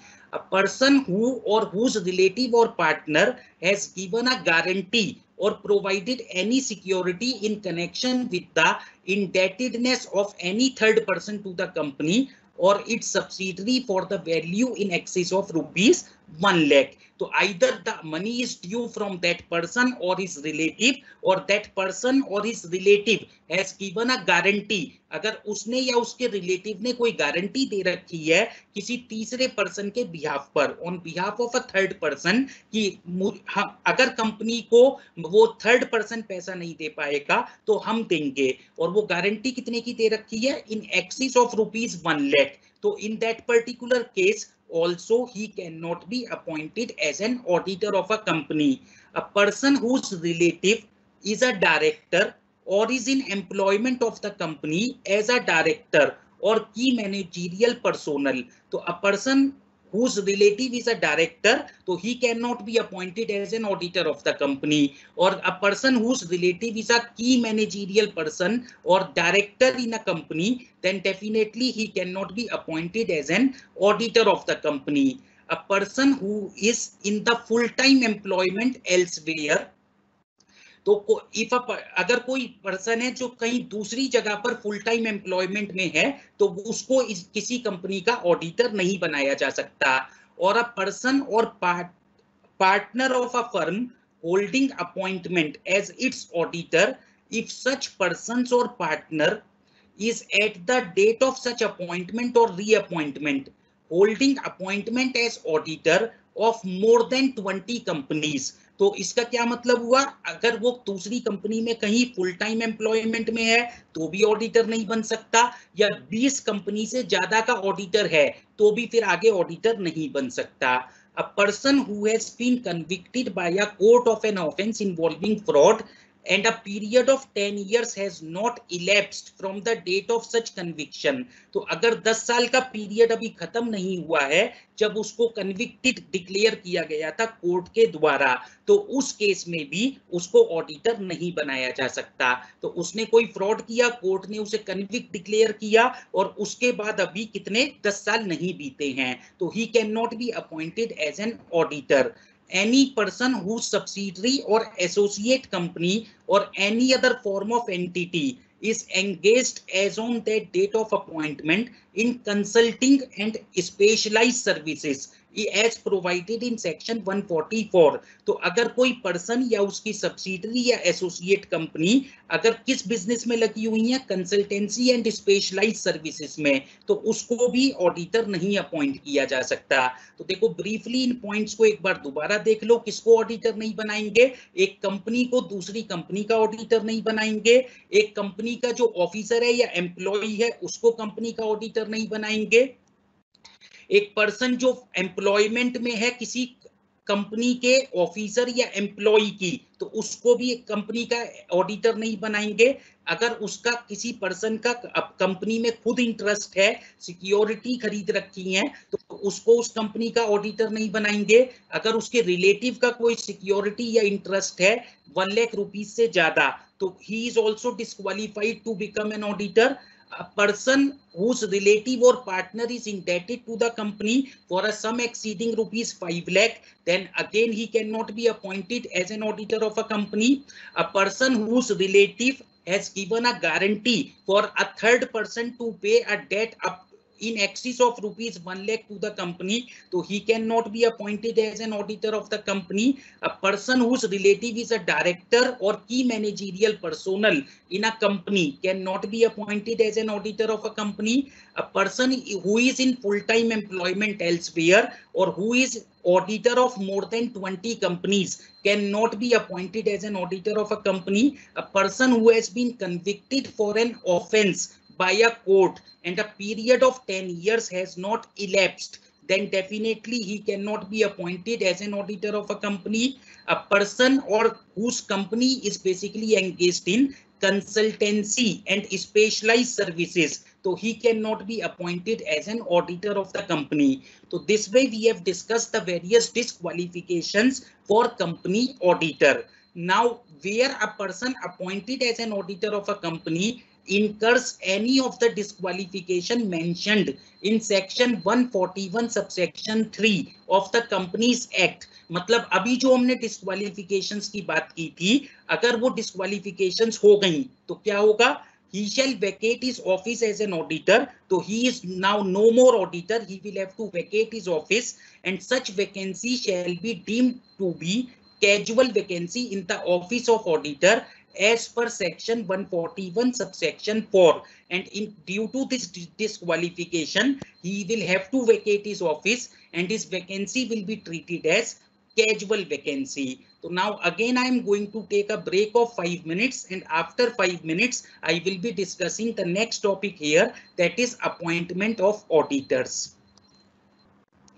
So as far as questions which I have received in this particular session, as the notes of the content which I have been discussing in the classes, that will definitely be given to you, and the remaining portion which has not been covered by me, that I cannot provide because that is not ready for you right now. And in that case, if more classes are scheduled in future, then definitely I will be providing you the remaining notes also. So as far as the content discussed in the class and the lectures, recorded lectures of that particular content, you will definitely receive. तो जो class में discuss किया जा रहा है, कल किया, आज किया या कल करेंगे, तो उतना पोर्शन आपको जरूर मिल जाएगा. बाकी पूरे सब्जेक्ट की वेटेज मैंने बता दी है आपको यूनिट वाइज, ताकि जब आप अपने आप प्रिपेयर करें तो उसके बाद कम से कम आप उसको अकॉर्डिंगली कर सकें. इसके अलावा और क्या है, देखो MC कुचल की बुक है किसी के पास तो वो आप यूज कर सकते हो, बिल्कुल, that is also a good book. तो जहां तक लॉ का सवाल है, मैंने बोला लगभग सभी बुक्स में मटेरियल सेम ही है, तो आप जो भी बुक आपके पास है आप उसको यूज कर लें. बस ये ध्यान रखना है कि वो ज्यादा पुरानी ना हो, लेटेस्ट हो या एक आध साल पुरानी ही हो. फाइनल डिविडेंड डिक्लेयर होता है एनुअल जनरल मीटिंग में ही. प्रपोज कौन करता है? Board of directors. Declare approve कौन करते हैं? Share holders. वो उसको जिस रेट को प्रपोज किया गया है उसे बढ़ा नहीं सकते, या तो वो सेम रेट को अप्रूव कर देंगे या घटा सकते हैं. इसके अलावा और कोई क्वेश्चन एज सच मुझे नहीं मिला इस सेशन में. तो क्या मुझे लगता है बच्चे कुछ थक गए हैं, या फिर क्वेश्चंस नहीं पूछ रहे हैं, या फिर सब कुछ समझ में आ रहा है? तो बेटा थोड़ा सा क्वेश्चंस आपके और बताते हैं कि एक्चुअली फीडबैक क्या है, क्या सेशन चल रहा है. तो क्वेश्चंस पूछने में हेजिटेट ना करो, प्रोवाइडेड वो क्वेश्चंस कंटेंट से रिलेटेड हो जो मैं डिस्कस कर रहा हूं, और सेशन की फीडबैक यहाँ देते रहो. इसके साथ साथ देखो अब हम आगे चलते हैं इसी सेशन को लेकर. तो मैंने कहाँ छोड़ा था अभी, जब हम बात कर रहे थे डिस्क्वालिफिकेशन ऑफ कंपनी ऑडिटर को, किस किस को ऑडिटर नहीं बनाया जा सकता. अब हम आ गए appointment of auditor, section 139. Auditor का अपॉइंटमेंट कैसे होगा, किस तरीके से हम ऑडिटर का अपॉइंटमेंट करेंगे. तो कुछ कैटेगरीज हैं जिसमें हम ऑडिटर्स के अपॉइंटमेंट को डिस्कस करेंगे. First auditor, section 139 subsection 6 govern करता है. तो जैसा नाम से पता चलता है, फर्स्ट ऑडिटर मतलब जो कंपनी के सबसे पहले ऑडिटर अपॉइंट किए जाएंगे. The first auditor of a company other than government company. तो गवर्नमेंट कंपनी के ऑडिटर्स को हम बाद में डिस्कस करेंगे. अभी हम किसकी बात कर रहे हैं? First auditor of a company other than government company shall be appointed by the board of directors. तो कौन अपॉइंट करेगा? Board of directors. within 30 days from the date of registration of the company. तो company के registration के 30 दिन के अंदर अंदर बोर्ड ऑफ डायरेक्टर्स किसको अपॉइंट करेगा? फर्स्ट ऑडिटर को। In the case of failure of the board to appoint such auditor, अगर बोर्ड 30 दिन में अपॉइंट नहीं कर पाया तो it shall inform the members of the company, तो फिर कंपनी के मेंबर्स को वो बता देगा। who shall within 90 days at an extraordinary general meeting appoint such auditor, तो होगा क्या? 90 दिन के अंदर अब कौन अपॉइंट करेगा? Members of the company. किसको अपॉइंट करेंगे? ऑडिटर को। कौन से ऑडिटर को? फर्स्ट ऑडिटर को। तो ये 90 दिन के अंदर करेंगे, या तो पहले 30 दिन में बोर्ड ऑफ डायरेक्टर, नहीं तो फिर 30 जमा 90 टोटल 120 दिन के अंदर अंदर फर्स्ट ऑडिटर अपॉइंट कर दिए जाएंगे।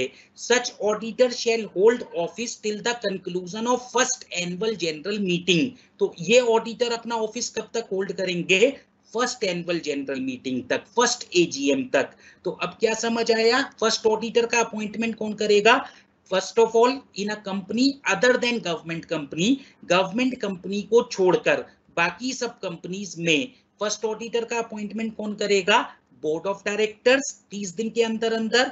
अगर बोर्ड ऑफ डायरेक्टर्स नहीं कर पाए तो वो मेंबर्स को बोल देंगे, और मेंबर्स फिर कितने दिन में करेंगे फर्स्ट ऑडिटर्स का अपॉइंटमेंट? 90 डेज में। तो ये आपको समझना है, 30 दिन में या तो कौन? बोर्ड ऑफ डायरेक्टर्स, और अगर नहीं कर पाए तो 90 डेज में कौन करेंगे? Members of the company. Now we come to subsequent auditor. First auditor appoint हो गए, वो पहली एजीएम तक अपना ऑफिस रखेंगे। उसके बाद क्या होगा? Appointment of subsequent auditors. तो सब्सीक्वेंट ऑडिटर्स में हम कुछ हेडिंग्स डिस्कस करेंगे, जिसमें पहला पॉइंट क्या है? Appointment of subsequent auditor. Subsequent auditors का अपॉइंटमेंट होगा कैसे? तो as per section 139 subsection 1, every company shall at first annual general meeting appoint an individual or a firm as an auditor। तो क्या होगा?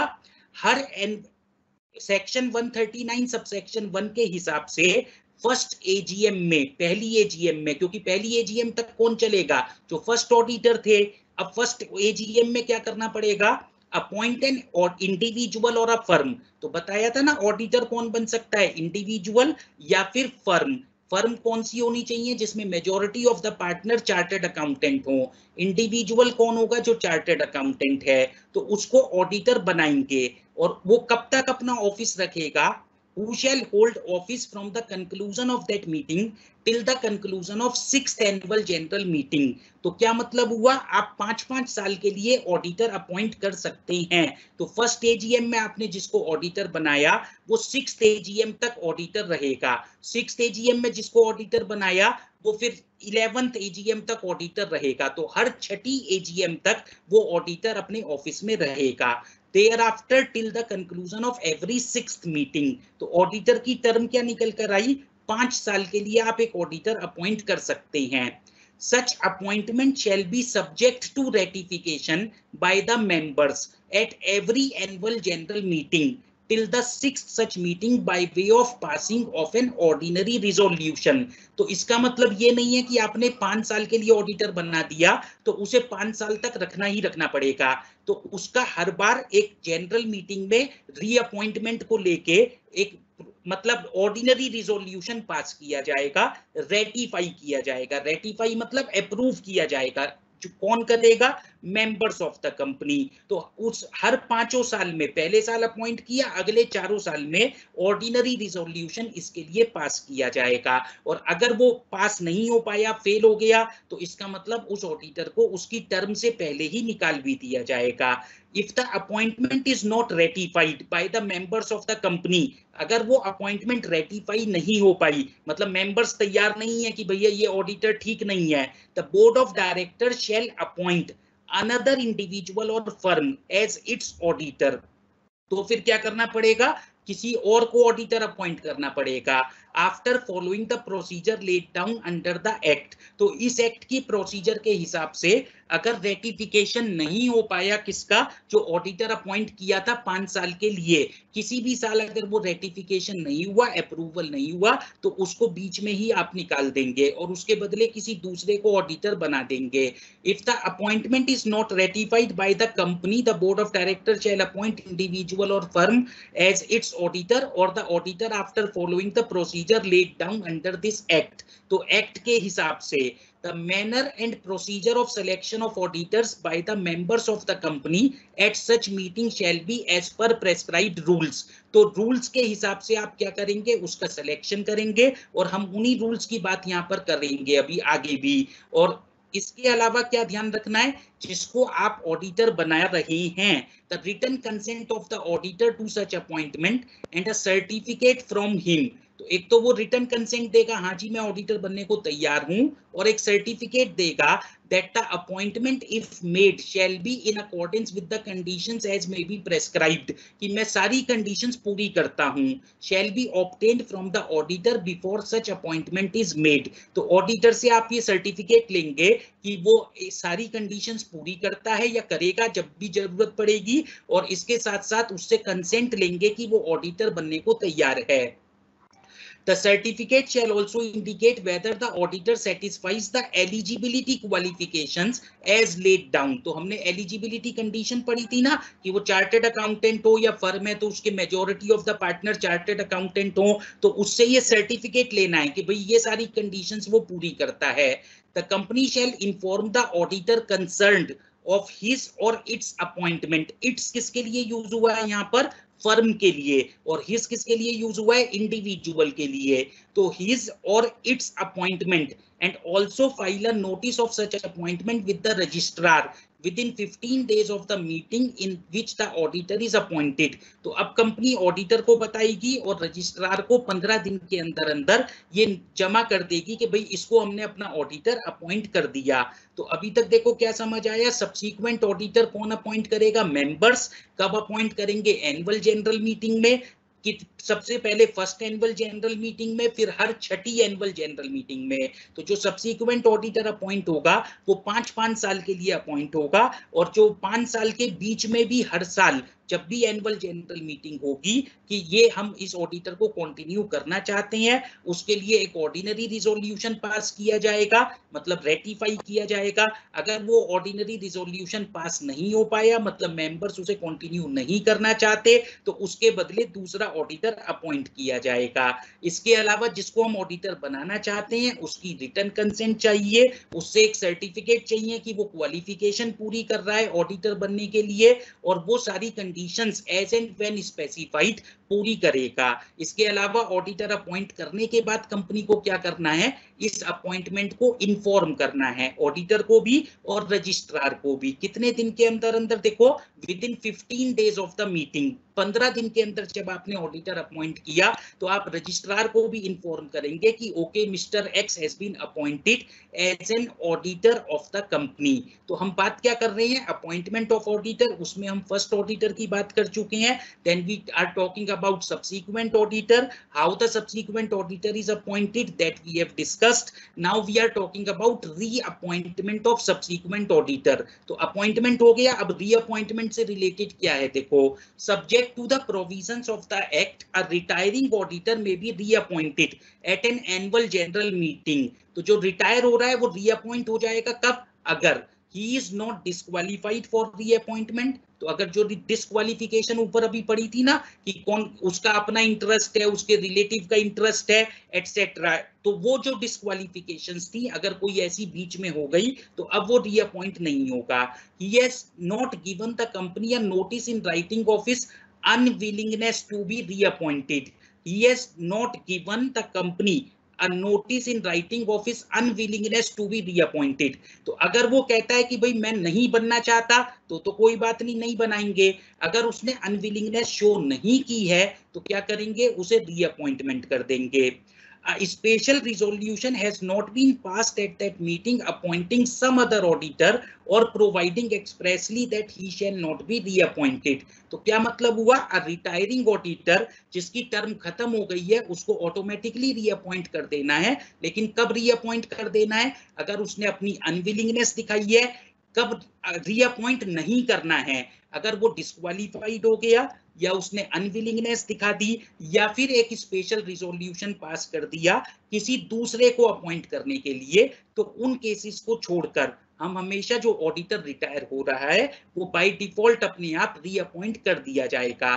Where at any annual general meeting no auditor is appointed or reappointed, the existing auditor shall continue to be the auditor of the company. तो यहाँ भी वही बात है कि if you are not able to reappoint the existing auditor and you are not able to appoint any new auditor, then the existing auditor will be reappointed, so then he will be continuing his term. Then we are coming to recommendation of the audit committee. तो कुछ companies को audit committee बनाना अनिवार्य है और उस case में जो auditor का अपॉइंटमेंट होगा that will be governed by the audit committee. तो where a company is required to constitute an audit committee under section 177, all appointments including filling of a casual vacancy of an auditor under this section shall be made after taking into account the recommendation of such committee। तो क्या मतलब हुआ, अगर audit committee बनी हुई है तो auditor का अपॉइंटमेंट, इवन उसकी कैजुअल वैकेंसी को फिल करना, ये सब किसके हिसाब से आप करेंगे, उन गाइडलाइंस के हिसाब से जो ऑडिट कमिटी आपको देगी। तो अभी हम बात कर रहे थे सब्सीक्वेंट ऑडिटर के अपॉइंटमेंट की, उसी में देखो नेक्स्ट पॉइंट क्या है, कैजुअल वैकेंसी। ये कल भी हम डायरेक्टर के केस में भी बात कर रहे थे, अगर किसी की डेथ हो गई, किसी ने रिजाइन कर दिया, तो जो वैकेंसी क्रिएट होगी वो कैजुअल वैकेंसी होगी और उसको कौन भरेगा, ऑब्वियसली बोर्ड ऑफ डायरेक्टर्स भरेंगे। Any casual vacancy in the office of an auditor shall be filled by board of directors. तो बोर्ड ऑफ डायरेक्टर्स भरेंगे विद इन 30 days, 30 दिन के अंदर अंदर। But if such casual vacancy is as a result of resignation of an auditor, तो अगर death के कारण है तो 30 दिन के अंदर अंदर बोर्ड ऑफ डायरेक्टर भर देंगे। लेकिन अगर रिजाइन किया है उसने, such appointment shell also be approved by the company at general meeting. तो उसमें अप्रूवल लेना पड़ेगा जिसको उसके बदले आप भरेंगे। Shall be approved by the company at general meeting convened with in 3 months of the recommendation of the board. तो क्या मतलब हुआ, किसी ऑडिटर की डेथ हो गई, बोर्ड ने अपॉइंट कर दिया तो कोई प्रॉब्लम नहीं है, लेकिन अगर किसी ने रिजाइन किया है ऑडिटर से तो अब उसके बदले अगले 3 महीने में एक आपको जनरल मीटिंग करके उसका अप्रूवल लेना पड़ेगा। He shall hold the office till the conclusion of next annual general meeting। तो जो भी कैजुअल वैकेंसी में आप ऑडिटर अपॉइंट करेंगे वो ऑडिटर आपके पास कब तक रहेगा, नेक्स्ट एनुअल जनरल मीटिंग तक। अब देखो नेक्स्ट क्या है, रोटेशन ऑफ ऑडिटर्स। इस पर भी कई बार पेपर में अलग से पूछ लेता है आपसे, what are the provisions related to rotation of auditors. तो ऑडिटर्स के रोटेशन से रिलेटेड क्या प्रोविजंस हैं। तो पहला सवाल क्या हुआ, रोटेशन ऑफ ऑडिटर मतलब ऑडिटर बदलना, सेम ऑडिटर को कंटिन्यू नहीं करना। ये सभी कंपनीज पर लागू नहीं है। रोटेशन ऑफ ऑडिटर सिर्फ स्पेसिफाइड कंपनीज के लिए जरूरी है। अब वो कौन सी स्पेसिफाइड कंपनीज हैं, देखो the following class of companies excluding one person company and small company। तो small company को नहीं करना है रोटेशन, 1 person company को नहीं करना है, और इन क्लास ऑफ कंपनीज को करना है। देखो कौन कौन सी कंपनीज को करना है, ऑल लिस्टेड कंपनीज। तो जो भी लिस्टेड कंपनीज हैं उन सबके लिए रोटेशन ऑफ ऑडिटर अनिवार्य है। All unlisted public companies having paid up share capital of ₹10 crores or more।